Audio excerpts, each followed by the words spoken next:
On. You can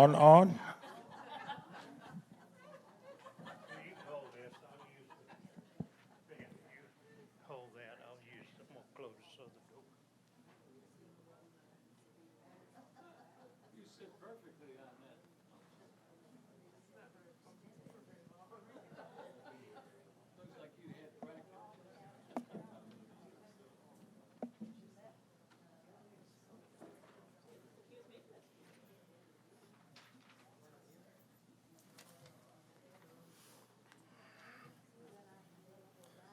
We'll wait for Preston to get seated.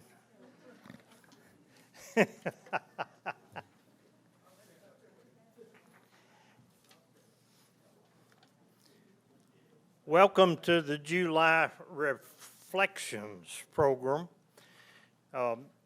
Our speaker today is Ben Huddle. And is that Dr. Ben? That's Dr. Ben Huddle. I use doctor when I'm on campus with my students and sometimes with the administration, but not at Brandon Oaks. Ben's been at Brandon Oaks as a resident for a few months, and he has some in-depth history that you'll learn about as he talks about his reflections. He has integrated graciously. Those of you who have had an opportunity to share dinner or lunch with Ben, find him a very pleasant dinner companion, and he's got a ready quip almost any time that the subject comes up. He's an accomplished and regular golfer, particularly with he's part of the new Brandon Oaks golfing group. He's frequently a participant in all the Brandon Oaks activities. The program today will be a little bit different. You're going to get a dose of sit there and listen, but you're all going to get something else that's happening that Ben suggested for his portion of the program. So just sit back and relax, enjoy the cool auditorium, and welcome to Ben Huddle.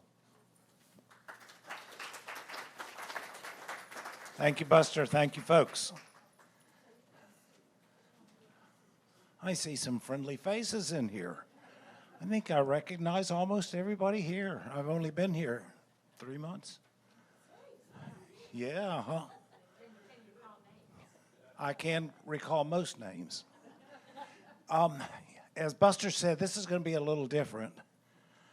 I plan to spend about 10 or 15 minutes talking about me, and really not talking about me because I want to talk about me, because I'm going to invite you to come up to my apartment, 213, and look at these 72 wall hangings.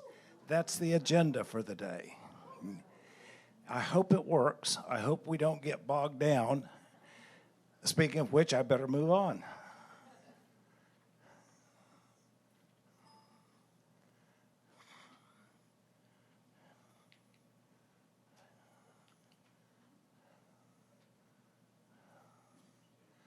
Oh, Buster, it's showing up over there.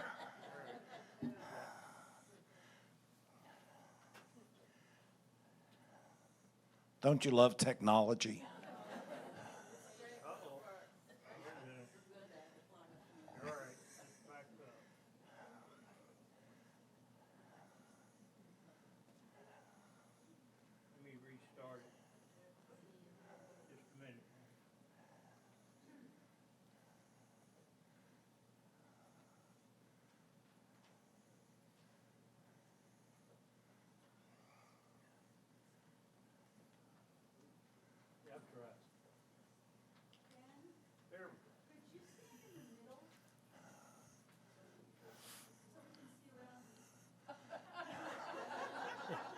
Is this any better?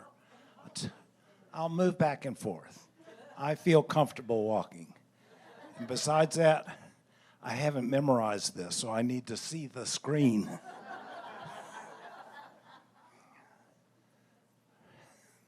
That's me. Do you recognize where I am? In China. Where in China? Xi'an. What's present in Xi'an? The Terracotta Warriors. There they are, and I snuck. The one in the middle? No. The others are much more lifelike.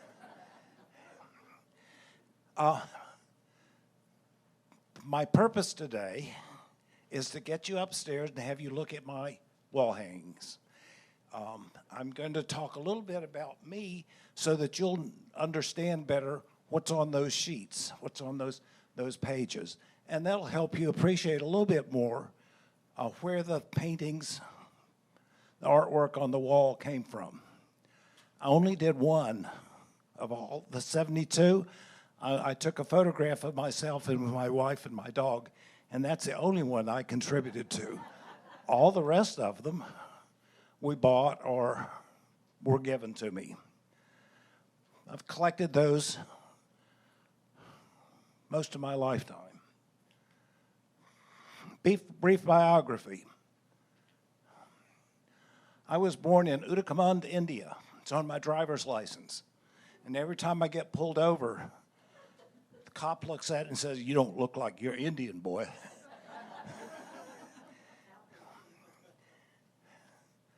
I was born, Uttaramand is about where the T is in the Tamil Nadu state in India.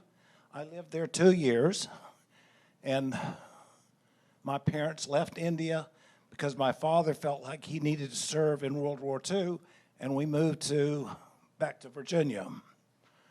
Sometime I'll tell you my recollections of what my parents told me about my life in India.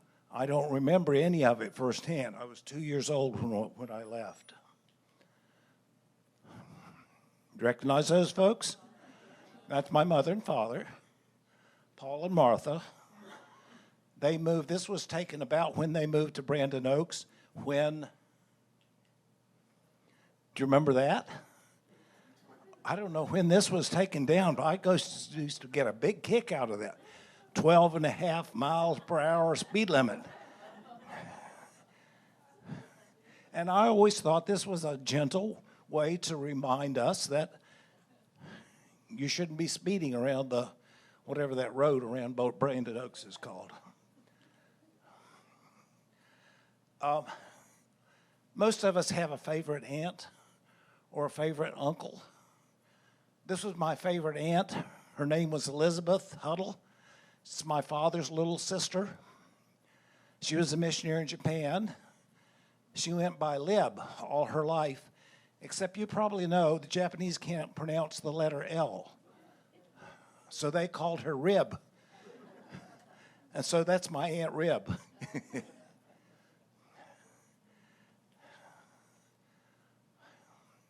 My parents have five children. I was the oldest, born in 1941. Next is my sister, who was born in 1944 here in Virginia when my father was in the war. My sister and I are very close still, even though she lives in Seattle and I live in Roanoke. We're very close, much closer than the post-war babies. Fred, who lives in Tacoma, born in 1950 in Kyoto.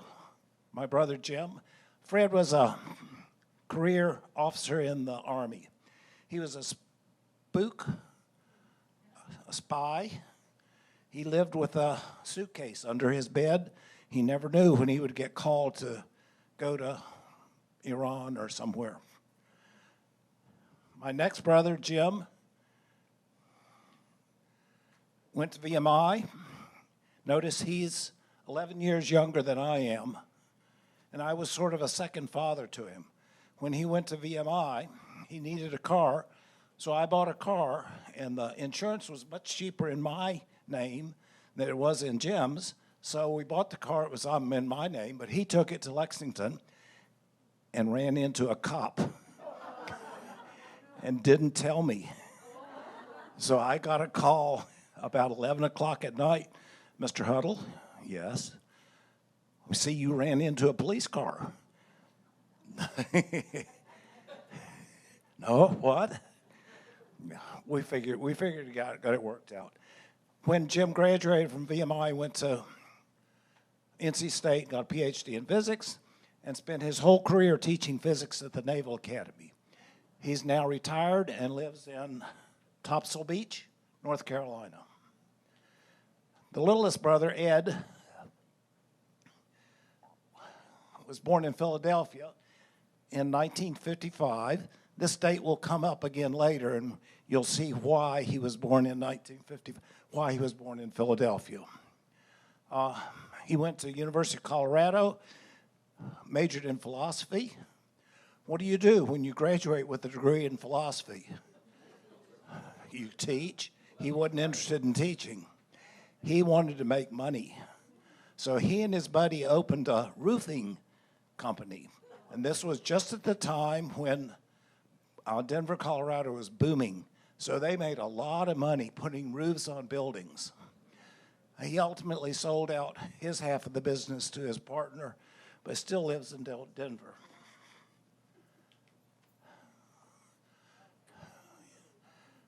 Yeah, look at this. I'm going to go over this real quickly.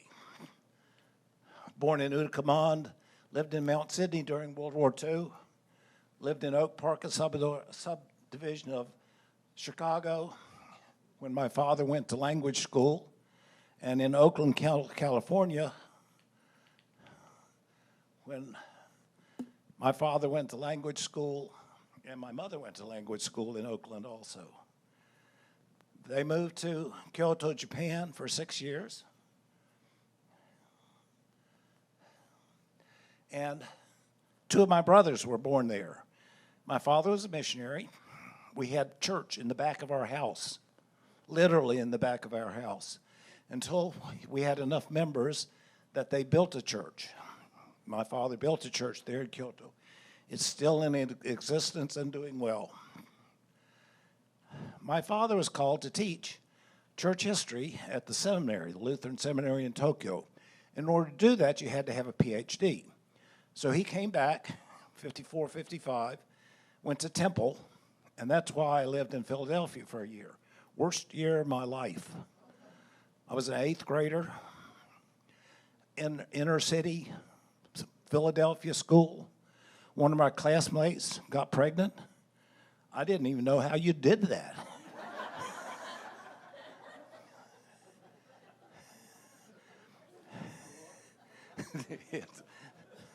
Brandon Oaks water? No, come on. They moved back to Tokyo, and I lived there my 4 years of high school, and left to come home to college. Went to Hickory, North Carolina, home of Lenorine. At that time, Lenorine College is now Lenorine University. Moved to Chapel Hill for my graduate work in chemistry.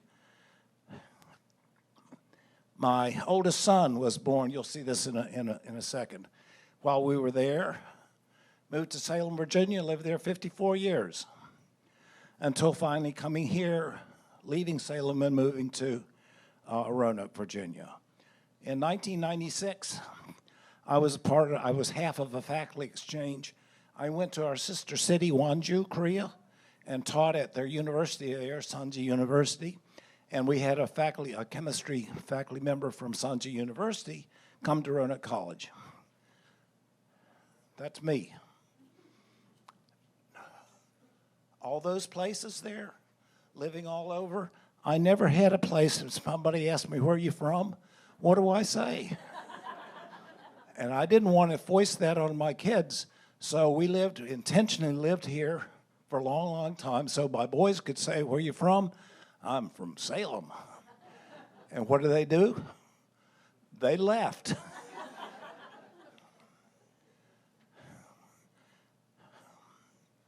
My wife, Marcia, oldest son, Scott, born in Durham when I was in graduate school. Youngest son, other son, Rick, born 1969 here in Roanoke. Roanoke Memorial Hospital. Any of you remember Roanoke Memorial? That was the place where you went to have babies. Now lives in Portland, Oregon with his wife and my 2 grandbabies. Gus and Marlo, who were born in 2016. They're now 5.5, and I haven't seen them since Christmas a year ago. Haven't seen them for a year and a half. But in August, guess what I'm going to do? I'm going to Portland. Portland, Oregon, right.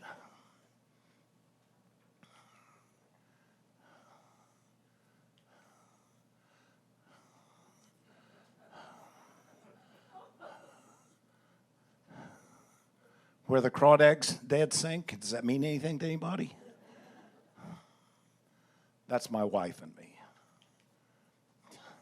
Scott, my oldest son, and Manuel. Kristen and Rick, and Marlo and Gus. Gus looks like I'm ready to take a dump, doesn't he? Or a nap, yeah. They have just now, at the age of 5+, learned to pronounce L. Up until now, I talked to them on the phone or on the web. What's your name? And she'd say Mario. Gus, what's your sister's name? He'd say Mario. They couldn't pronounce the letter L, and I accused them of being Japanese.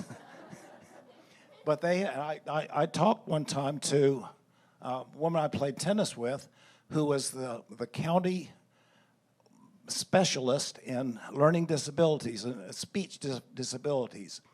And I asked her about it. Should I be concerned that they can't pronounce L? She said, no, eventually they'll learn how to pronounce L. So it took them 5 years, but they can pronounce L. Ojans aren't here today. I thought you'd like to see a picture of the Ojans when they had hair.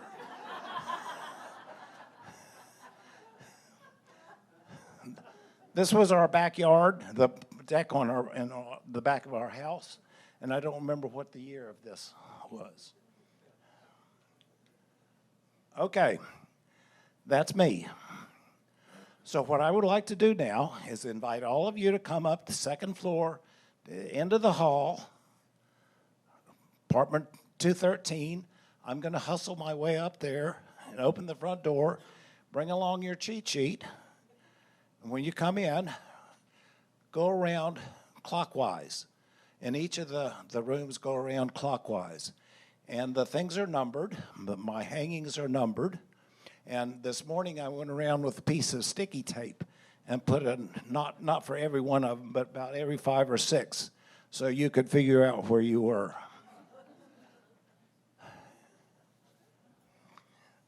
And I think that's okay. Thank you very much for coming. I'll see you upstairs. Wait. One quick first, thank you, Ben, and for sharing with us. And how about for those of you who can't get up, a thank you. And one final thing, you will see Ben walking around, and quite often, and he's got this little string backpack on. Well, it's his secret, and someday we might find out, or he will share with us the secrets of Ben's backpack. Thank you, Ben.